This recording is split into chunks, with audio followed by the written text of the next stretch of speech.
another week. I'm Brian Champion.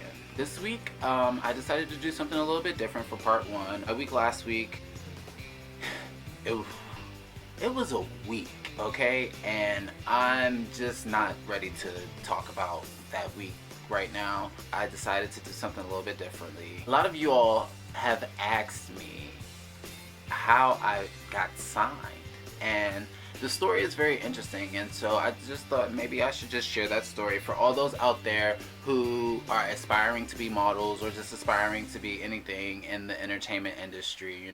This is my story, and this is how I got to the level that I did in my career. Hopefully it will help motivate and inspire you out there to get to where it is that you want to go with your career.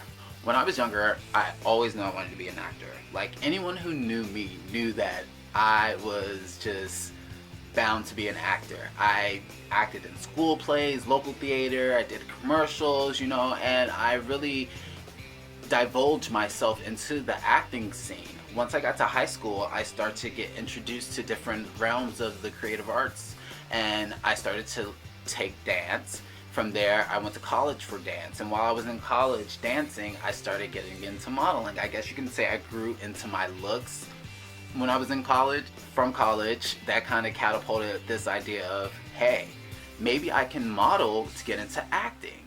From there, I started pursuing modeling a little bit harder. I linked up with my mentor in the DC area, Harley Morgan, and he has really helped take my career to that next level.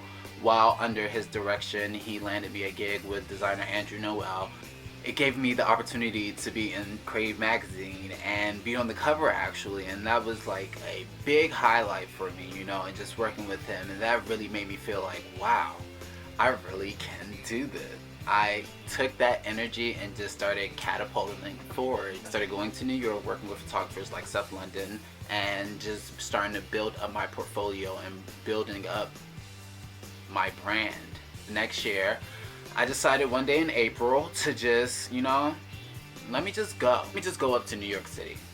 I looked online at models.com, saw where the agencies were, saw who were having castings on certain days and who had open castings. So I plotted it out. I wrote out a little list because I was only going to be there for a short amount of time. I was taking the bus early that morning and I was taking the bus that evening to go back home. I went up to New York with my portfolio in hand. I went to all these places. I got turned down from 3 places, and originally I only planned on going to 4 places. The first place I went to, they considered me. They took my pictures, my information, gave me their card, and the next 3 said, you're not what we're looking for on your board. So I'm like, okay. The last place I went to, I wasn't supposed to go there because they weren't having an open call that day, but something inside me was like, let me just go. Let me just see what will happen. So I go up there. The person working the front desk told me, you have to come back on this day because today we're not doing those castings. So as I was about to turn around and go down the elevator, this guy came over to me and he was just like, can I see your portfolio? So I handed my portfolio. He starts looking through my portfolio. Next thing you know, he's just like, get his information and take some headshots for him. The guy was like, okay. From there, he took my information. The guy gave me his card.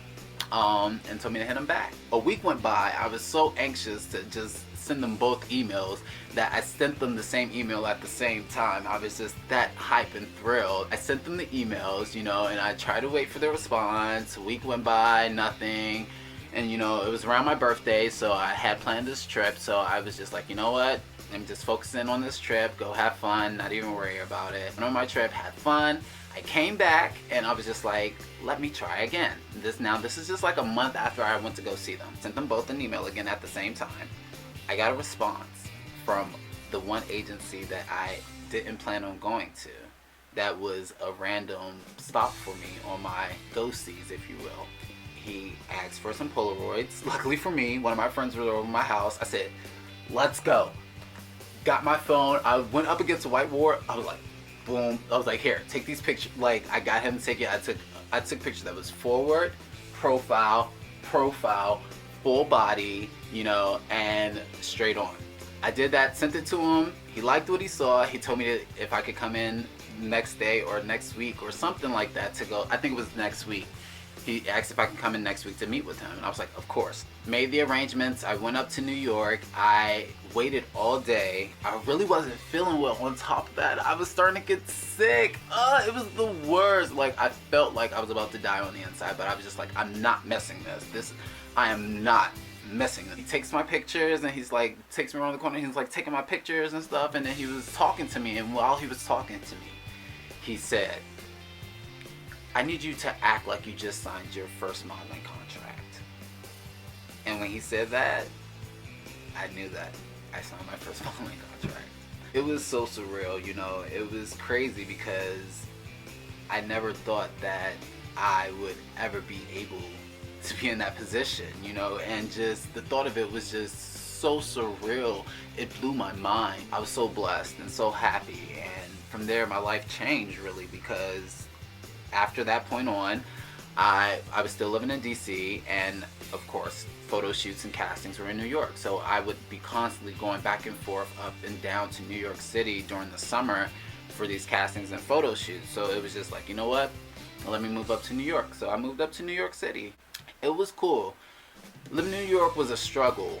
It's no joke. Like, I learned so much living in New York, and it's crazy that one city that has so much to offer and so much promise when it comes to moving forward in your career comes with so much struggle and so much like low periods. A very big low period for me was the day that I got dropped from the agency. I was blessed to be able to participate in New York Fashion Week for a couple of seasons, as well as a couple of magazine spreads. I did something for Nylon Guys. I did work for Nike. I worked with T.I. on his clothing line Coup. So I did have some great moments throughout my career, but the fact that it ended out of nowhere was just like, what do I do now? I came all the way up here for this, and I no longer have this. So why am I here? I was down for a couple of days. I'm not gonna lie. It really got to me, and it made me feel like my purpose was over. I bounced back. You know, a couple of days later, I had a photo shoot. I set it up myself. I actually had a couple of photo shoots. One of the photo shoots premiered in a magazine, and it was just like I took control of my career. I didn't allow that to dictate where I was gonna go with my career. I rethought about why I wanted to go up into modeling in the first place, and that was to become an actor. So then after that, I started getting back into acting. I did a special guest role on a YouTube series, and that was really cool. Also, I did this trailer for you. That right there was like, you know, I still got it. Later on, I took acting classes, and it was just like, I started to really do things to help propel my career in the direction that I wanted it to go. A little bit during the summer, I decided to move back home to DC because, you know, family issues for one, which I am very grateful that I did, and also two, because I needed to really get some time to get myself together and refocus and revamp who it is that I am and what it is that I wanted to do with myself and my brand. I'm back here in DC. Things are going great. As you can see, I started my YouTube show, which I'm so happy about, and I am hopefully able to help anyone out there get to that level, you know, and just knowing that you can take control of your career. You don't have to wait for that opportunity to fall in your hand, because 9 times out of 10 it's not going to fall in your hands unless you're out there doing something. You have to make sure that you are being proactive. So many people are just as talented as you, if not better, and so many people feel as though they deserve that spot.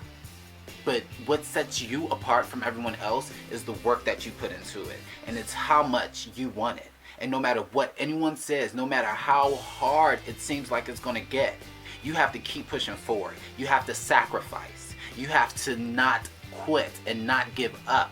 And you have to do this for all the right reasons, because if you're doing it for the wrong reasons, you're not going to get it. And if you're putting yourself through all this for nothing, then that's stupid. You need to make sure this is something that you really, really want. And if it's something that you really, really want, then stop making excuses, okay? That's the biggest thing you can do to hurt your career, is to make excuses as why you can't do this now because you don't have this and you don't. So what? Who cares? Go out there and do it right now. You have everything you need. You have your talent. The world and the media that we live in today, everything is so accessible to you. You don't need these special equipments. You know, I'm using a freaking camera, not even a video camera, but a photography camera, and it just so happens to have a video motion on it, and I'm editing the equipment on iMovie on my iPad. You know, it's like I don't have that much much stuff to really produce this elaborate production that I may want in my head. But hey, this is what I have now, and this is what I'm going to do, and guess what? I'm doing it. You guys are out there, if you want to do something, just do it. You know, I mean, I can't say that enough, and it seems like so easy said than done, but literally, I went out on a limb. I didn't know what was going to happen when I went to that agency, and clearly I was about to get turned away, and lo and behold, it changed my life. That's my story. Yeah, hopefully you all did take something away from it, and it was good to share that with you all. Please make sure that you check part 2 out for my top picks of the week. I have some great picks with you all. Also, make sure if you are not subscribed to my channel, please subscribe to my channel so that you can get the updates on when I upload new videos, as well as like and comment on the videos that you do like, and share them with your friends, you know? Share the love. That's what we all are here for. Sharing is caring. But yeah. Alright. So, I'll see you guys later. Bye.